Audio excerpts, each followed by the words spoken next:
Para las personas que no conocen la palabra de Dios, la vida cristiana es solamente un pasatiempo. Para otros es que hemos cambiado de religión. Pero la realidad es que cuando recibimos a Cristo como nuestro Salvador, además de la salvación, se nos ofrecieron dos cosas: llevar el yugo y cargar la cruz. El yugo significa trabajo y la cruz significa el fuego a que tenemos que ser sometidos. Y por otra parte, decirle no a los placeres temporales del pecado. Hoy presentamos el tema, las pruebas y las tentaciones.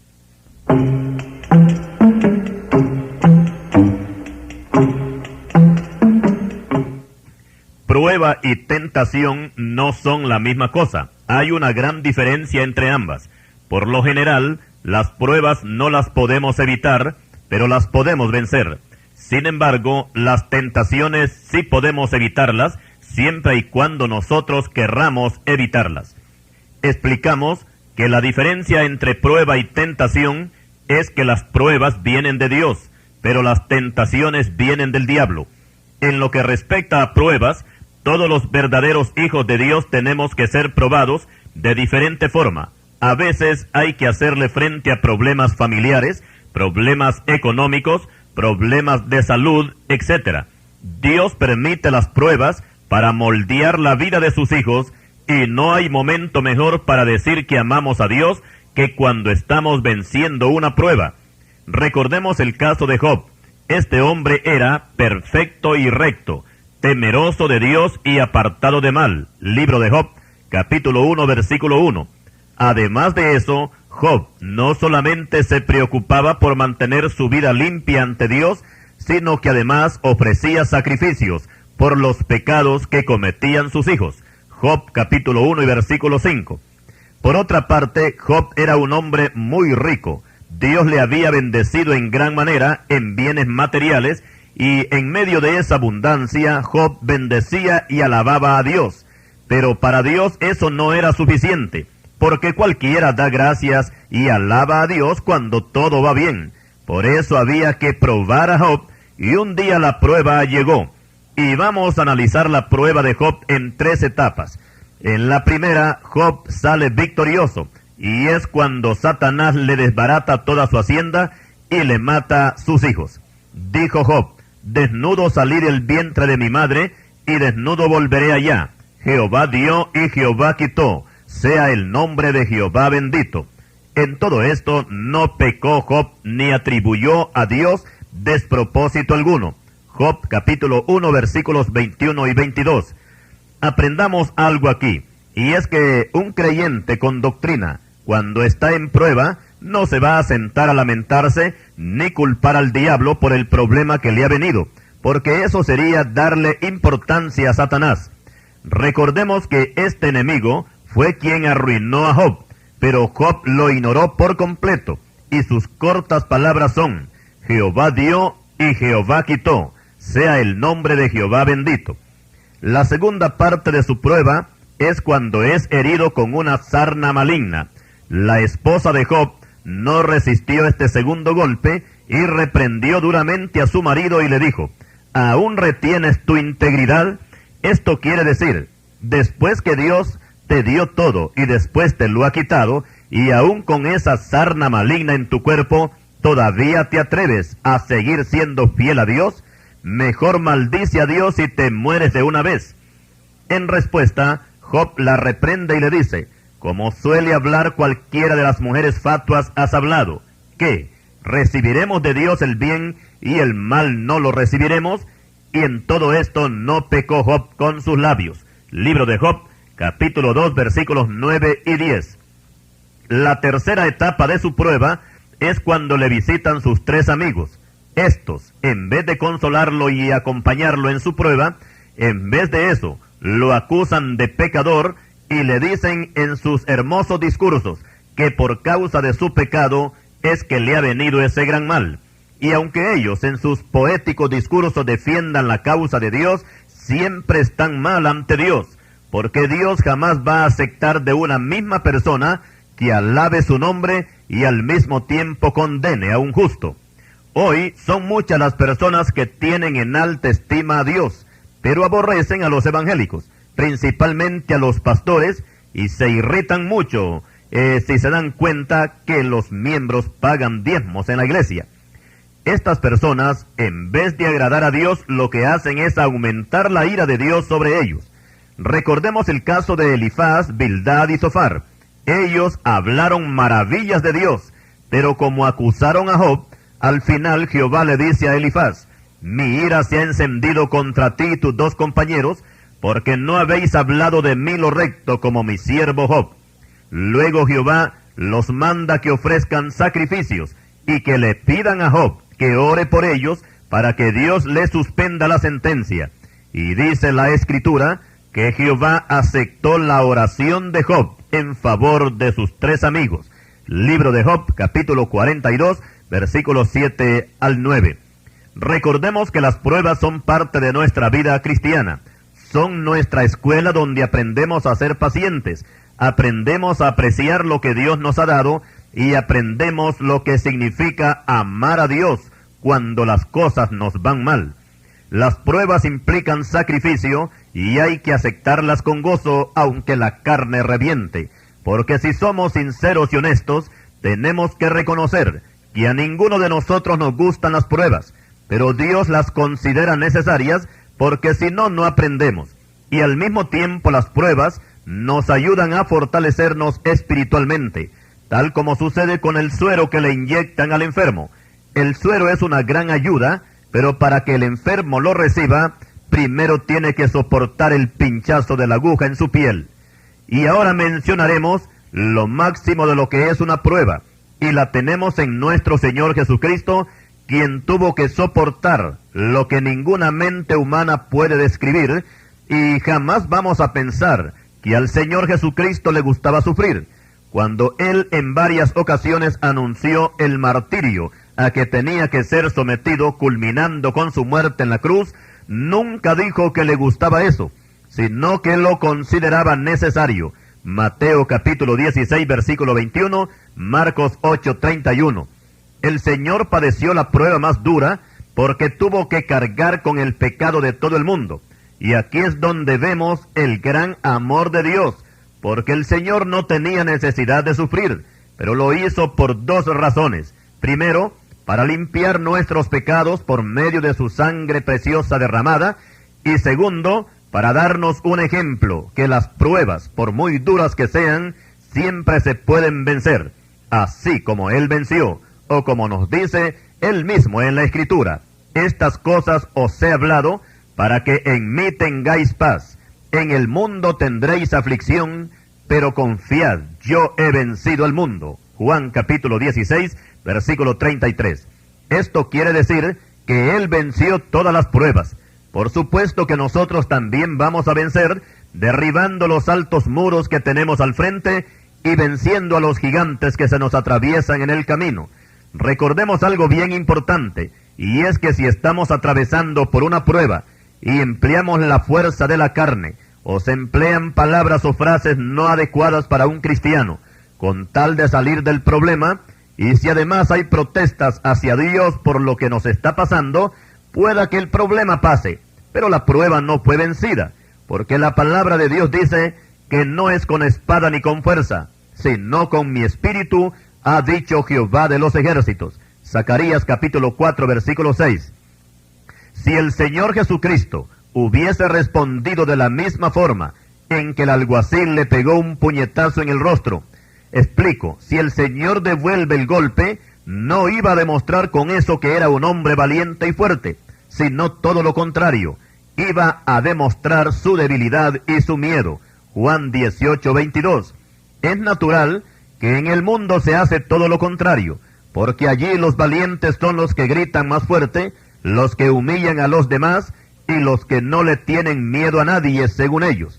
En el cristianismo es al revés. Aquí los valientes son los que en primer lugar dan un paso al frente cuando Cristo los llama para salvarlos, y también saben soportar los golpes cuando el enemigo golpea, y tienen la capacidad de amar aún a aquellos que los aborrecen. Esta clase de valientes son los que arrebatan el reino de los cielos. Mateo capítulo 11, versículo 12. También vamos a incluir aquí la gran prueba de Moisés, que tuvo que soportar en el desierto, comenzando con los encuentros que tuvo en Egipto con Faraón, ya que enfrentarse a este hombre era como enfrentarse al diablo. Era una prueba dura para Moisés, pero venció al final porque Dios era con él. Y Faraón tuvo que soltar la presa. Pero explicamos que aquí no terminaba el asunto, sino que comenzaba, pues en el desierto se agudizó la crisis, pues el pueblo que no era espiritual sino carnal se rebeló contra Moisés, al grado que hasta quisieron quitarlo como líder, pero Dios lo defendió y la tierra tragó a los rebeldes. Libro de Números, capítulo 16, versículos 1 en adelante. La paciencia de Moisés se deja ver que cuando el pueblo lo acosaba, él no discutía con ellos, sino que se postraba con el rostro en el polvo de la tierra para pedir la dirección y la ayuda de Dios. Imaginemos el caso, que si pastorear un grupo de ovejas en este tiempo, que forman una iglesia, no es tarea fácil para un pastor, ¿qué podemos decir de Moisés, que le tocó pastorear a más de 1 millón de rebeldes en el desierto? Ahora, que cuando entendemos bien los planes de Dios, vamos a reconocer que Dios peleará por nosotros y nosotros estaremos tranquilos. Nos dice el libro de Éxodo capítulo 14 y versículo 14. Todos los que nos consideramos hijos de Dios y que hemos recibido a Cristo como nuestro Salvador y Señor, sabemos que las pruebas nunca se vencen con la fuerza de la carne, sino con mi espíritu, ha dicho Jehová de los ejércitos. Zacarías 4:6. Y es que la Biblia nos dice que no tenemos lucha contra sangre y carne, sino contra principados, contra potestades, contra los gobernadores de las tinieblas de este siglo, contra huestes espirituales de maldad en las regiones celestes. Efesios 6:12. Por lo tanto, nuestras armas de pelea no son carnales, sino poderosas en Dios para la destrucción de fortalezas. Segunda epístola a los Corintios, capítulo 10, versículo 4. Las fortalezas de Satanás solamente pueden ser derribadas con la fuerza del Espíritu de Dios operando en nosotros. Si usted cree que no puede soportar ni vencer una prueba, le recomiendo que lea la historia de David, que siendo un muchacho no le tuvo miedo al gigante Goliat, quien le sobrepasaba en estatura, en destreza militar y en fuerza física. Pero como David puso a Jehová como su escudo, su fuerza y su defensa, entró a la batalla, y al final él fue el vencedor.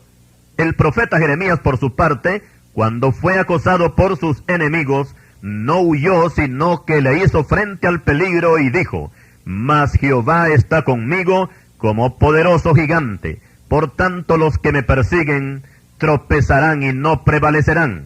Jeremías capítulo 20, versículo 11. Por su parte, el profeta Isaías nos alienta con este pasaje cuando estamos atravesando duras pruebas. No temas porque yo estoy contigo. No desmayes porque yo soy tu Dios que te esfuerzo. Siempre te ayudaré, siempre te sustentaré con la diestra de mi justicia. He aquí que todos los que se enojan contra ti serán avergonzados y confundidos, serán como nada, y perecerán todos los que contienden contigo. Buscarás a los que tienen contienda contigo, y no los hallarás. Serán como nada, y como cosa que no es, aquellos que te hacen la guerra. Porque yo, Jehová, soy tu Dios, quien te sostiene de tu mano derecha, y te dice: no temas, yo te ayudo. Libro de Isaías, capítulo 41, versículos 10 al 13. El apóstol Pablo nos dice que todo lo podemos en Cristo que nos fortalece. Filipenses 4:13. Recordemos que las pruebas son puestas por Dios, pero las tentaciones son puestas por el diablo. Las pruebas se vencen, las tentaciones se evitan. Continuaremos.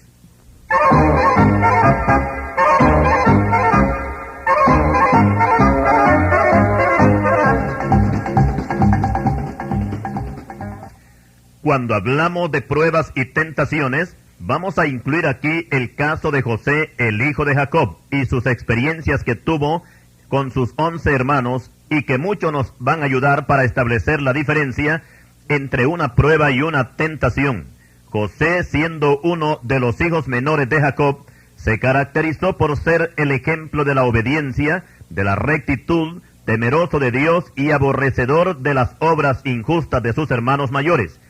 Por supuesto que este buen comportamiento le iba a traer una gran prueba que al final se iba a convertir en una pesadilla, pero a pesar de su corta edad de 17 años, se dispone a pasar la dura experiencia, comenzando con los sueños que Dios le daba, y que eran rechazados por sus hermanos cuando él se los contaba, porque los sueños proféticos de José revelaban claramente que los justos siempre serán recompensados, y por otra parte se nos enseña que los malos siempre terminarán humillándose delante de los buenos, y por causa de esos sueños, José se ganó de parte de sus hermanos el despreciable título de El Soñador, Génesis 37:19. La Biblia dice que sus hermanos le tenían envidia y esto era motivo de preocupación para el anciano Jacob, Génesis 37:11. Bíblicamente y por regla general, los envidiosos siempre se van a sentir incómodos en medio de personas que poseen cualidades y virtudes. Tal fue el caso de nuestro Señor Jesucristo con los sacerdotes, ancianos y fariseos, que todo el veneno que le lanzaron fue porque ellos no tenían lo que Cristo tenía, y aún Poncio Pilato reconoció que toda esa gente religiosa, por envidia, se lo habían entregado para que decretara su muerte en la cruz. Mateo 27, versículo 18. El evangelista Marcos nos dice que Pilato conocía que por envidia le habían entregado los principales sacerdotes. Marcos 15:10. El caso del profeta Daniel no lo es menos, cuando los sátrapas quisieron acusarlo y no hallaron ninguna falta en él. ¿Y cuál era la causa por la cual querían deshacerse de Daniel? Porque Daniel era superior a los sátrapas y gobernadores, y el espíritu que Dios le había puesto, ellos no lo tenían, y terminaron acusándolo que él era fiel a Dios. Daniel capítulo 6, versículos 1 al 5.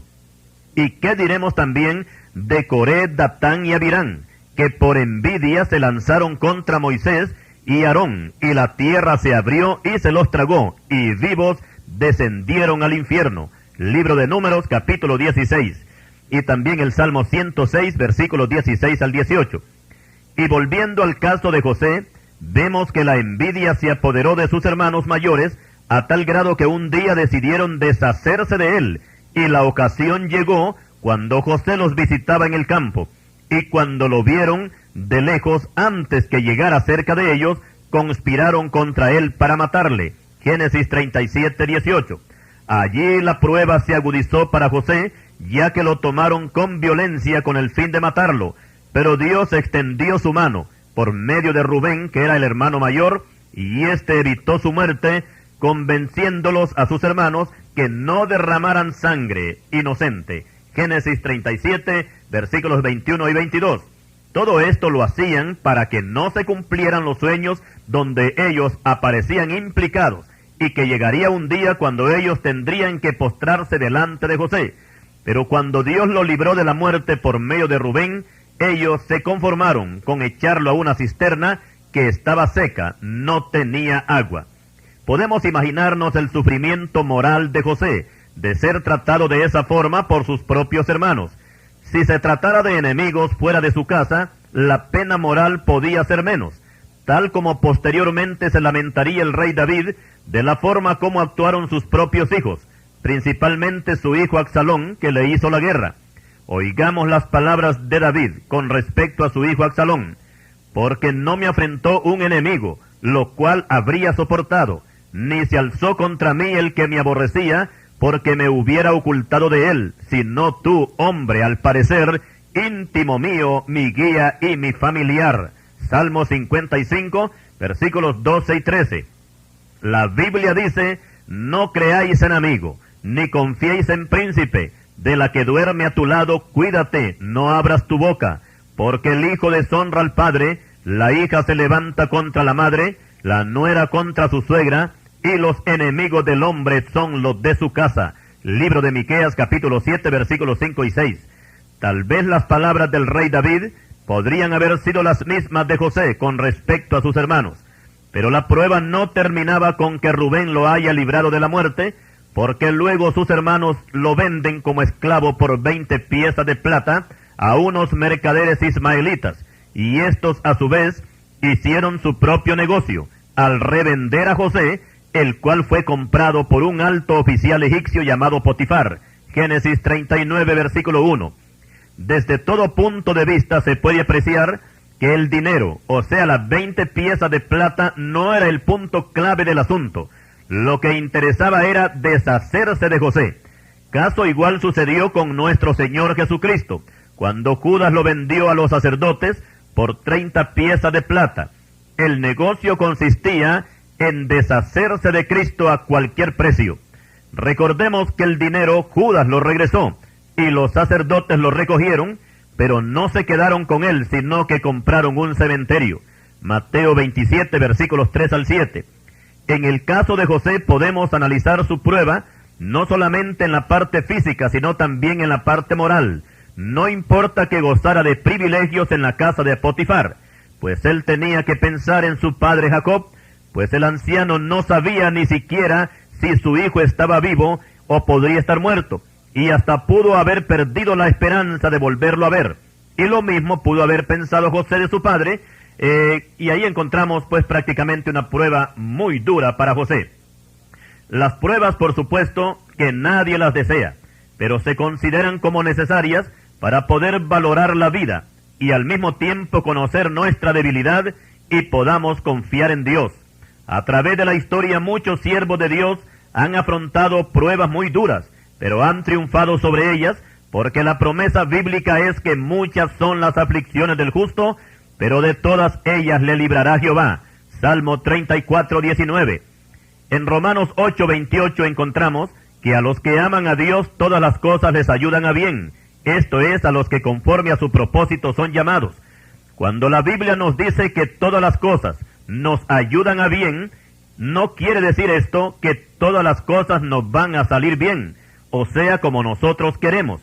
Recordemos que muchas victorias cristianas se han conquistado ofrendando la vida y recibiendo la muerte, como sucedió con los mártires de la iglesia primitiva, comenzando con el diácono Esteban, que ganó una gran victoria, pero tuvo que morir apedreado. Hechos capítulo 7, versículos 59 y 60. Lo mismo sucedió con Jacobo, el hermano de Juan, que Herodes lo mandó matar a espada. Hechos capítulo 12, versículos 1 y 2. ¿Y qué diremos de los demás? Para el caso, la historia nos informa que el apóstol Pedro fue crucificado, Andrés su hermano fue crucificado, Mateo fue muerto a espada, Santiago hijo de Alfeo fue crucificado, Felipe fue crucificado, Simón fue crucificado, Tadeo fue traspasado por flechas, Tomás, que al principio no creyó a la resurrección del Señor, fue traspasado con una lanza. Natanael, que es el mismo Bartolomé, fue crucificado. Santiago, el hermano del Señor, y que tiene una epístola en el Nuevo Testamento, este murió apedreado. Simón, también hijo de José y María, fue ejecutado en el año 107, por orden del emperador romano Adriano. El único de los apóstoles que según parece murió de muerte natural, o sea de viejo, fue el apóstol Juan, ya que sus últimos días los pasó en Éfeso, aunque no por eso no dejó de pasar duras pruebas, incluyendo el destierro a que fue sometido a la inhóspita isla de Patmos por orden del emperador Domiciano. Estos y miles más de ellos, tanto en el Antiguo como en el Nuevo Testamento, y en todo el curso de la historia, han ofrendado sus vidas por defender su fe y en obediencia a los mandatos divinos, tal como sucedió con Juan Hus, que el 6 de julio de 1415 fue quemado en la hoguera por orden del Papa Romano, y ni aun las llamas le quitaron la alabanza de sus labios, y murió alabando el nombre de Cristo. Juan Hus era de Bohemia, Praga. Este país se conoce en el día de hoy con el nombre de Checoslovaquia. Jerónimo de Praga continuó el trabajo de Juan Hus y también pagó con su vida en la hoguera por confesar a Cristo como el Salvador del mundo. Su muerte ocurrió en 1416. Jerónimo de Savonarola, otro precursor de la Reforma, fue excomulgado, perseguido y al final fue quemado vivo en la plaza pública de Florencia, por orden exclusiva de Alejandro VI, conocido como uno de los papas más viles que ha tenido Roma. La muerte en la hoguera de Savonarola fue el 23 de mayo del año 1498. Cuando Martín Lutero contaba con 15 años de edad fue precisamente la muerte de Savonarola. De Lutero hay mucha historia también que contar, conforme a pruebas y humillaciones a que fue sometido de parte de sus enemigos. Y todo por confesar que la salvación del pecador es por medio de la fe en Cristo Jesús y no por indulgencias y novenarios. Una de sus últimas palabras de Lutero para los cristianos fueron estas: estad prevenidos y preparados a cada hora contra el diablo, que aspira siempre a apagar la luz. Por tanto, pedid que el Señor venga en vuestra ayuda, ya que también Él ha prometido estar con vosotros todos los días hasta el fin del mundo. Estas palabras las pronunció Martín Lutero el 18 de febrero de 1546, unos minutos antes de morir. El reformador suizo Zwinglio, que proclamó también la verdad del Evangelio, también pagó con su vida y fue muerto por una turba católica en 1531. Después de Zwinglio apareció el francés Juan Calvino, quien también pasó por duras pruebas, ya que los enemigos del Evangelio le hicieron guerra, pero él siguió adelante. Otro gran varón de Dios fue el inglés William Tyndale, que al igual que Lutero, que tradujo la Biblia al idioma alemán, Tyndale tradujo la Biblia al idioma inglés, pero este trabajo lo tuvo que hacer en Alemania, porque en Inglaterra, que era su patria, era perseguido sin descanso, y gran parte de los ejemplares de la palabra de Dios, que fueron traducidos por este varón de Dios y distribuidos en Inglaterra, fueron decomisados por el obispo católico y quemados en la plaza pública. Aunque explicamos que William Tyndale solamente había traducido hasta el libro de Crónicas del Antiguo Testamento, porque la persecución contra los protestantes era espantosa en aquella época. Y por último, Tyndale fue apresado y más tarde fue sentenciado a muerte y tuvo la suerte de no ser quemado vivo, sino que murió estrangulado en la plaza pública. Después fue que quemaron su cadáver. Ser fiel a Cristo le costó a Tyndale pagar con su vida el 6 de octubre de 1536. Lo importante de las pruebas para el que en verdad ha entendido lo que es el Evangelio es que no lo desaniman las pruebas, sino que lo fortalecen. El apóstol Pablo nos dice que cuando los creyentes lo miraban atado con cadenas, en vez de renunciar al Evangelio, antes bien cobraban ánimo y se lanzaban también a la predicación, porque todo lo que a él le acontecía redundaba en el progreso del Evangelio. Dice Filipenses capítulo 1, versículos 12 al 14.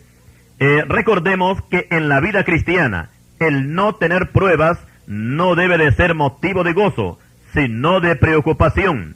Pero cuando vengan las pruebas, no se preocupe, porque usted en Cristo será más que vencedor. Continuaremos.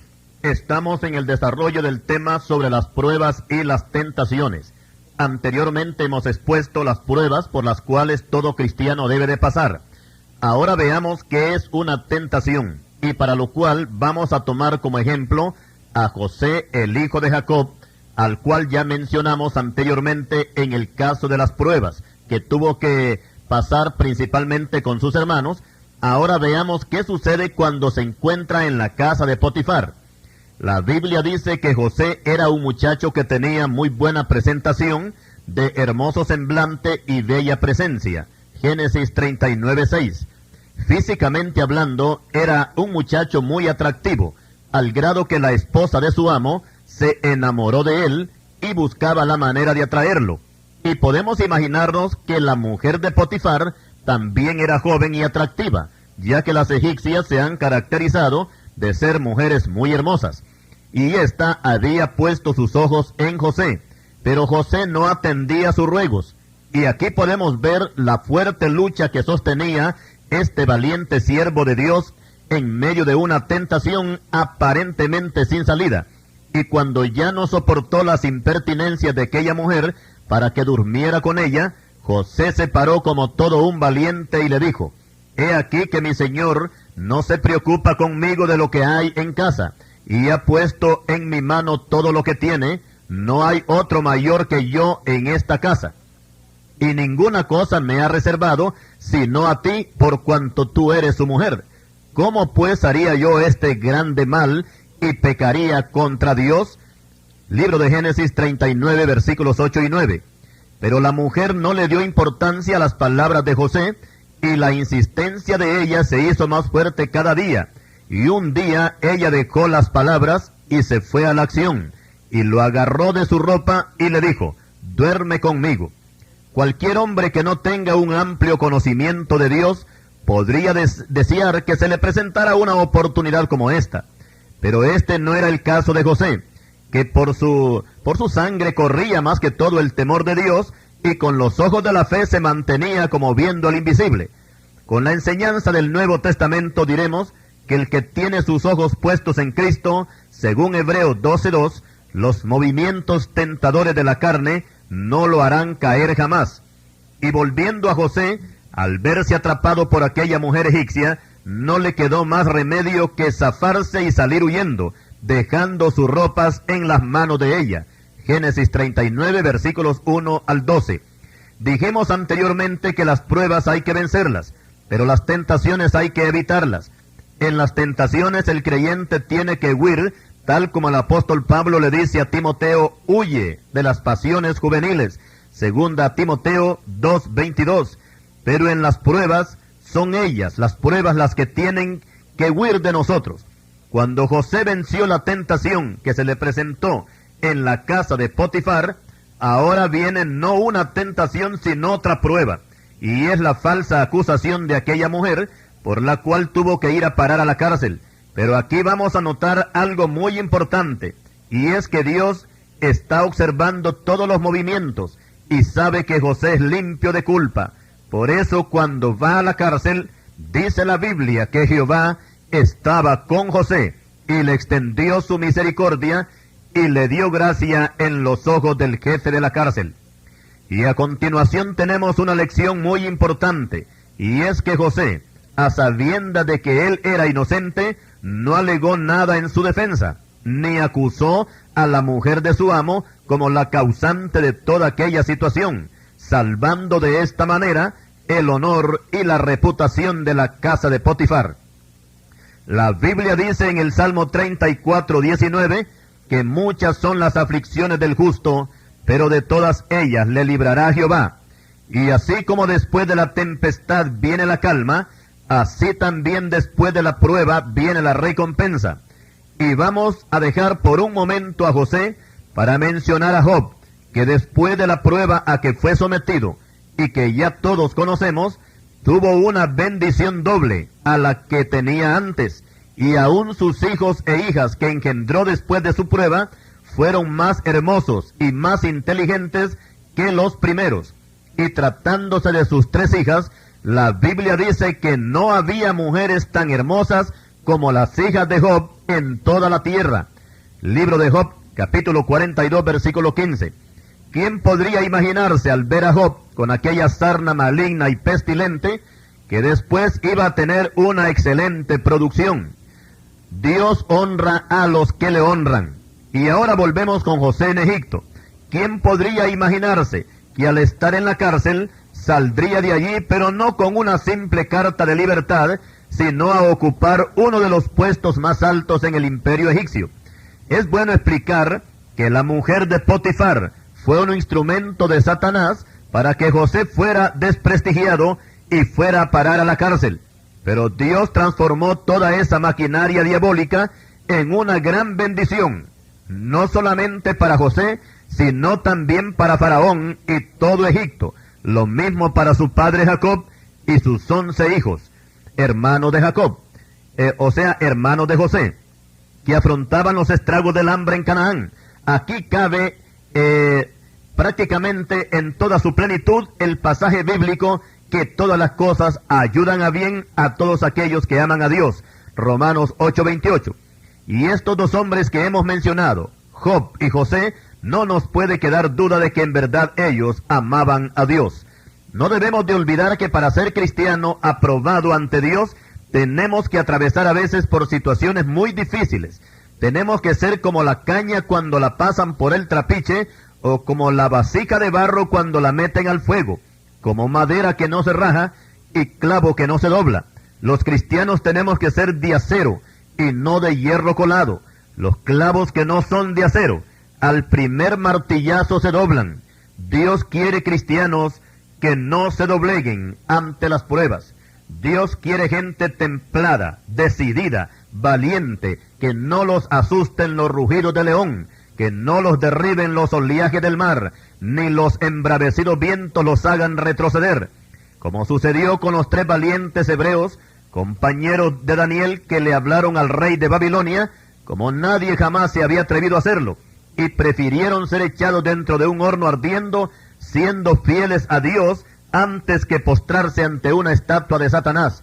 Y como ya todos conocemos, Dios honró la fe y la valentía de estos muchachos, sacándolos intactos del horno de la prueba, y ni un cabello de ellos se quemó, y ni siquiera olor a fuego traían. Daniel capítulo 3, versículo 27.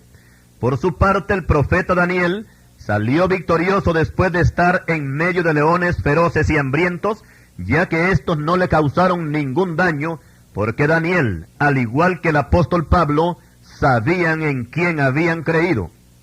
Y por supuesto, que todo aquel que se ha puesto al servicio de Dios para desempeñar un ministerio, tiene que ser una persona valiente, porque los cobardes no tienen cabida en el Evangelio, y Dios tampoco los necesita. Se pueden contar por centenares los que una vez fueron creyentes, pero desgraciadamente una tentación los hizo caer, o una prueba los hizo retroceder. Cristo dijo, no todos son capaces de recibir esto. Mateo 19:11. Y el Señor sigue diciendo, el justo vivirá por fe, y si retrocediere no agradará a mi alma. Pero nosotros no somos de los que retroceden para perdición, sino de los que tienen fe para preservación del alma. Libro de Hebreos capítulo 10 versículos 38 y 39. En la historia del cristianismo se cuentan por millares los que con gran gozo ofrendaron sus vidas por Cristo y el Evangelio. Anteriormente hemos dado una lista de algunas de ellas, y que su ejemplo de abnegación y valentía mucho nos puede servir a nosotros en este tiempo. Recordemos que muchos en el pasado sufrieron muerte espantosa, pero murieron con el gozo de no haber negado a Cristo. Dijimos al principio que muchas de las pruebas se han vencido ofrendando la vida, pero el Señor dice, el que cree en mí, aunque esté muerto, vivirá, y todo aquel que vive y cree en mí no morirá eternamente. Juan 11, versículos 25 y 26. El Señor Jesucristo podemos calificarlo como el máximo ejemplo en lo que a soportar pruebas se refiere. Primero en la parte moral, al entrar al mundo en un cuerpo de carne. Para Cristo, siendo Dios y llegar a ser hombre, eso equivaldría más o menos como que nosotros, siendo hombres, llegáramos a ser gusanos. El Señor se sometió a las limitaciones humanas de cansarse, sentir hambre y hasta solicitar agua a la mujer samaritana. Sus parientes lo despreciaron, sus enemigos lo atacaron, y sus discípulos mucha de su enseñanza no la entendieron, y otra ni la creyeron, y uno de ellos lo entregó a sus enemigos por 30 piezas de plata. Físicamente el Señor pasó una dura prueba, ya que la fuerza invisible de los demonios, unida a la violencia humana, descargó toda su furia sobre el Señor con el fin de destrozarlo. Y el momento más duro que tuvo que enfrentar nuestro Señor Jesucristo fue cuando, estando en la cruz, el Padre lo abandonó. Mateo 27:46. El hecho de que el Señor cargara con nuestros pecados en la cruz, eso quería decir que Él se hacía maldición por nosotros. Libro de Gálatas capítulo 3, versículo 13. y el Padre tenía que abandonarlo en ese momento, porque Cristo iba a ser sometido a un juicio divino. O sea que el Padre lo iba a enjuiciar en la cruz, porque Él cargaba con los pecados del mundo. El Padre era quien ponía nuestros pecados en su Hijo, y para que la ira del Padre no se descargara sobre nosotros, la descargó sobre su Hijo. O como lo dice más claro el profeta Isaías, y citamos: todos nosotros nos descarríamos como ovejas, cada cual se apartó por su camino, mas Jehová cargó en él el pecado de todos nosotros. Isaías capítulo 53, versículo 7. Esa fue la prueba más dura que tuvo que padecer nuestro Señor, la separación del Padre, aunque tenemos que admitir que esa separación solamente fue por un momento mientras duraba el juicio, porque al momento de morir en la cruz, sus últimas palabras fueron: Padre, en tus manos encomiendo mi espíritu. Y habiendo dicho esto, expiró. Lucas 23:46. El Señor sufrió al máximo, pero venció la prueba. Y nosotros también podemos ser más que vencedores si ponemos toda nuestra fe y nuestra confianza en el Señor. Todos los que hemos comenzado una nueva vida en Cristo, debemos de estar sabidos que en el mundo vamos a tener muchas aflicciones, tal como Lot las pasó en Sodoma. Segunda epístola de Pedro, capítulo 2 y versículo 7. Sí, la vida cristiana tiene dos ángulos paralelos en la cual podemos ver nuestra situación. Desde el punto divino, nosotros somos las personas más felices del planeta, porque hemos recibido a Cristo y tenemos la salvación segura en Él. ¿Qué mejor felicidad que esta? Pero si vemos la vida cristiana desde el punto humano, aquí no son todos los que dan un paso al frente, porque aquí se trata de una lucha, de una guerra, se trata de pelea, de batalla, de persecución, de desprecios, de golpes, de cárcel, de muerte. Cristo dice que cada día trae su propio mal. Mateo capítulo 6, versículo 34. Pero los que tenemos una fe y los que tenemos una esperanza en el Señor Jesucristo, podemos decir como el apóstol Pablo: pero yo de ninguna cosa hago caso, ni estimo preciosa mi vida para mí mismo, con tal que acabe mi carrera con gozo y el ministerio que recibí del Señor Jesús, para dar testimonio del Evangelio de la gracia de Dios. Libro de los Hechos, capítulo 20 y versículo 24. Vamos a continuar más adelante, desarrollando siempre este mismo tema, pero ampliando sobre las tentaciones que tienen que sufrir los creyentes, lo que pasó en el huerto del Edén y también lo que sucedió en el desierto, cuando nuestro Señor Jesucristo, Él llevaba a cabo un ayuno de 40 días y 40 noches, que precisamente Él hizo ese largo ayuno para poder comenzar su ministerio de predicación del Evangelio. Esté atento, continuaremos.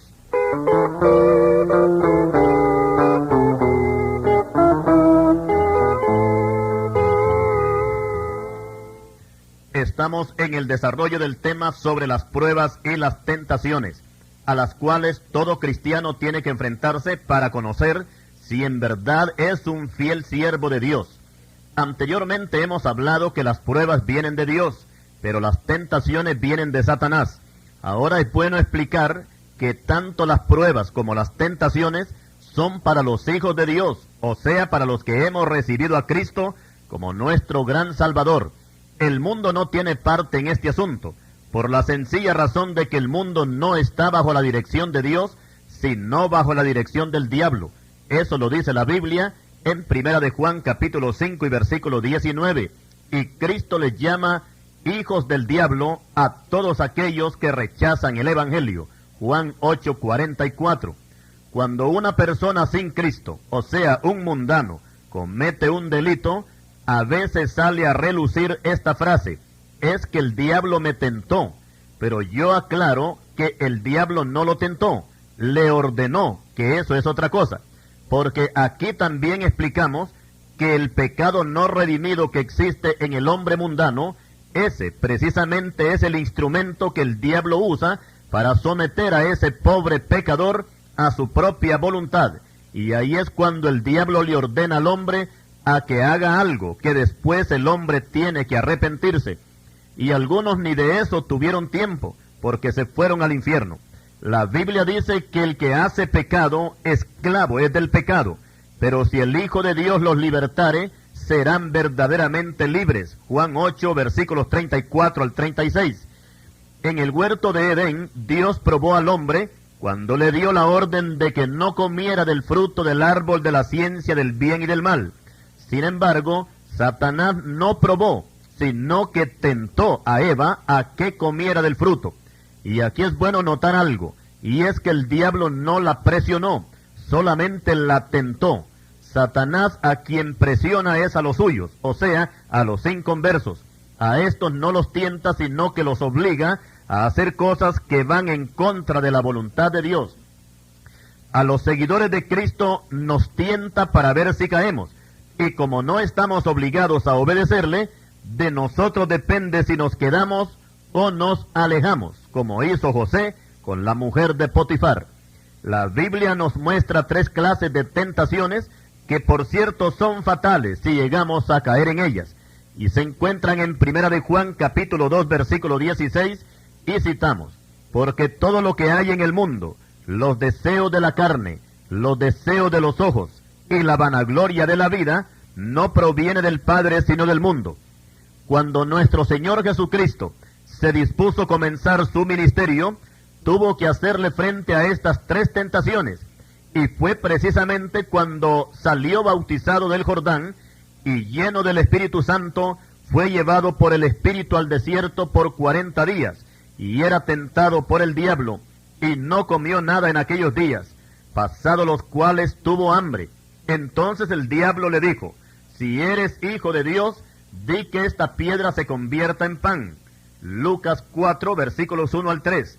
Aquí tenemos la primera tentación, los deseos de la carne. No hay mayor tentación para el que ayuna que la comida. Por otra parte, el diablo sabe perfectamente bien que Cristo es el Hijo de Dios, y también sabe que Cristo puede hacer pan de una piedra. Pero el Señor no va a hacer lo que Satanás le pide por 3 razones. Primero, que después de su ayuno, él iba a comer, pero cuando él quisiera, no cuando el diablo se lo impusiera.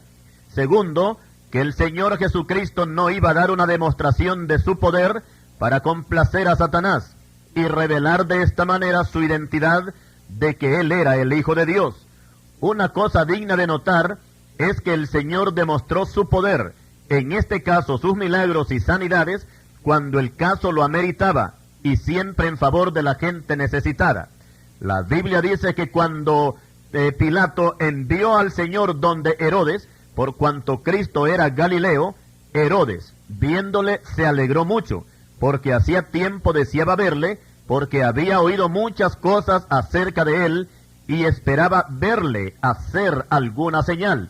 Aquí cabe notar que el ignorante Herodes confundió al Señor Jesucristo con un mago o con un cirquero, pero el Señor lo ignoró por completo, y al igual que toda persona falta de conocimiento, el desquiciado Herodes se quedó con el deseo de que Cristo le complaciera, y como el Señor lo ignoró, entonces Herodes lo menospreció junto con sus soldados y lo devolvió de nuevo a Pilato. Lucas 23, versículos 6 al 12.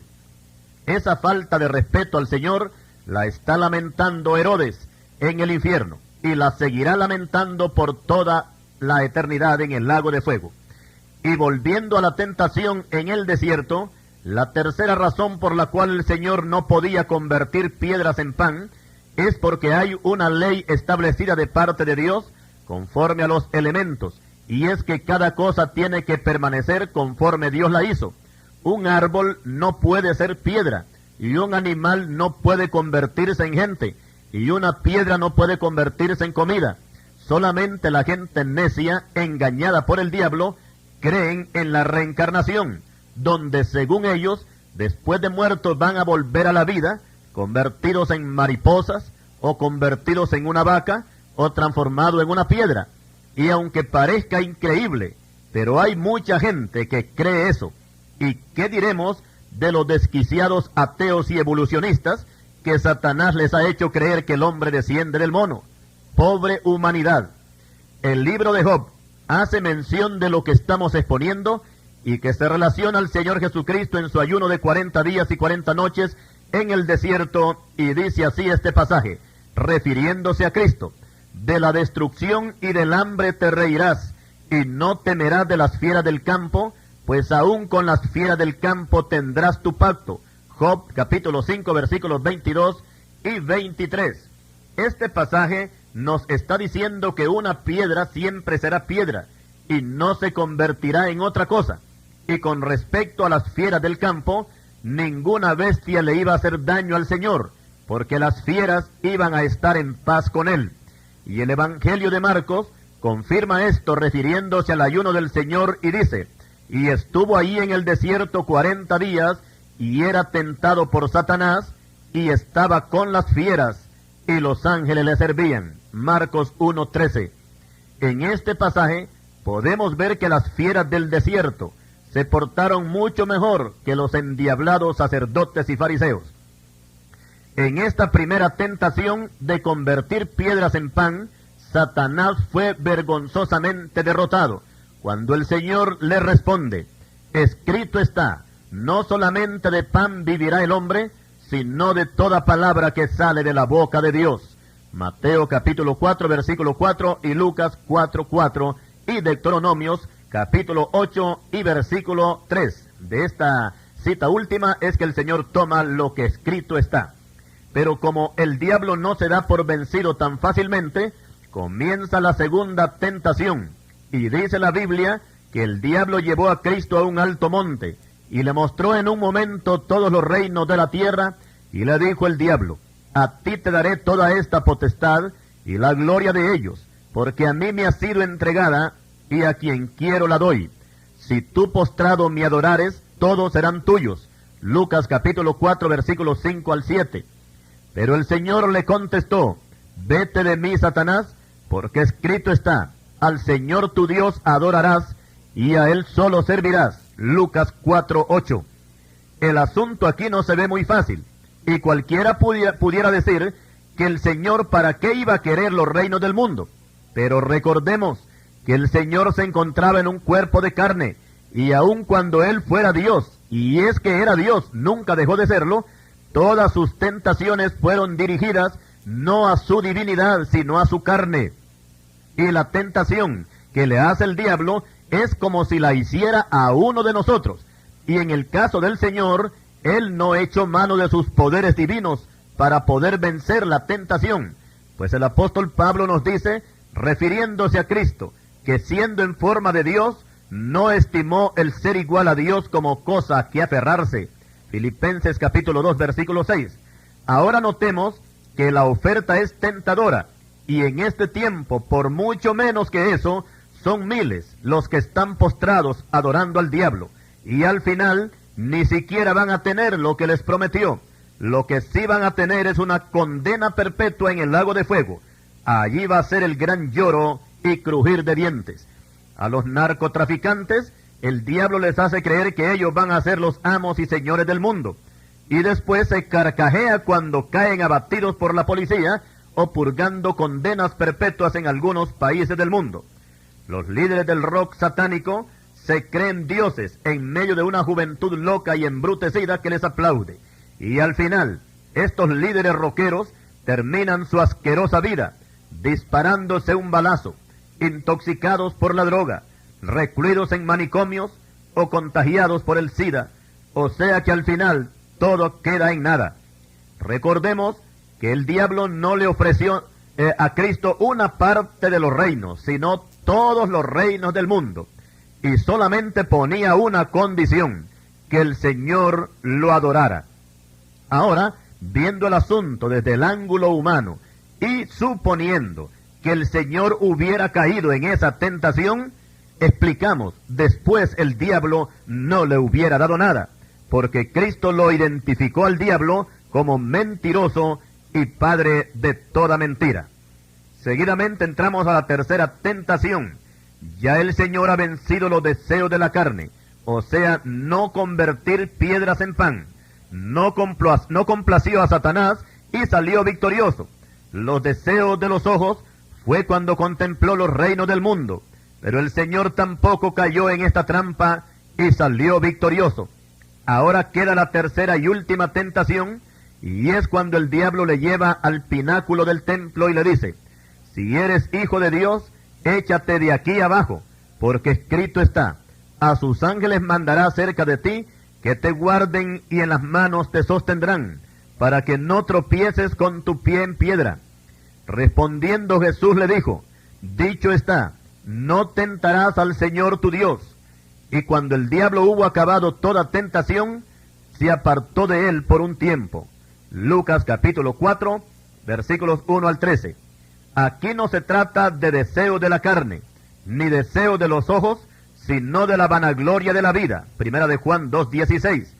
Apreciemos algo aquí, y es que si el Señor se lanza desde el pináculo del templo, por supuesto que Él no iba a sufrir ningún daño.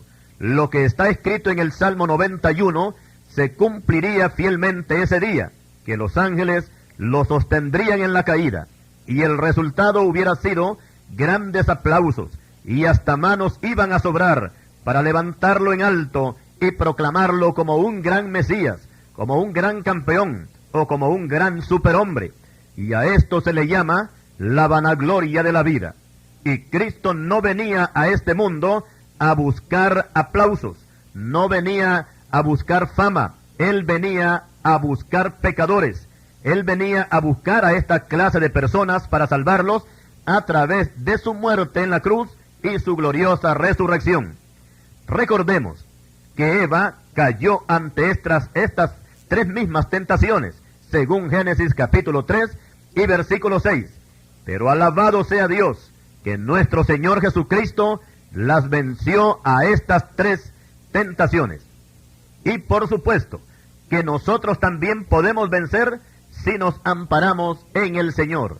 Las pruebas y las tentaciones no tendrán ningún poder sobre los hijos de Dios siempre y cuando nosotros confiemos en Él.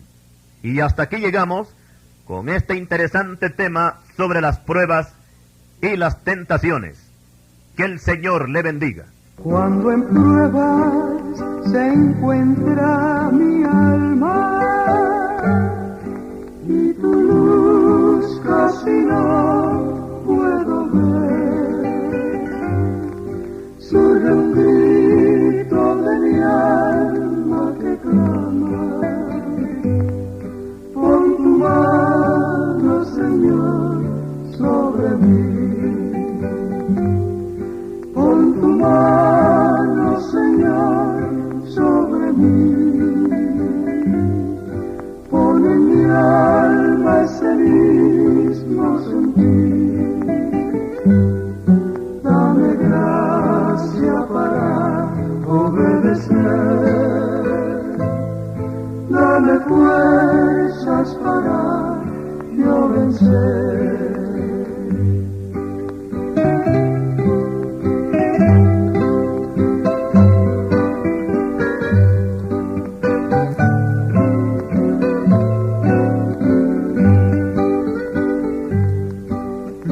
Mi alma y mi carne también por sentir tu llamado en mí. No es posible seguirte ocultando, no es posible tu voz resistir.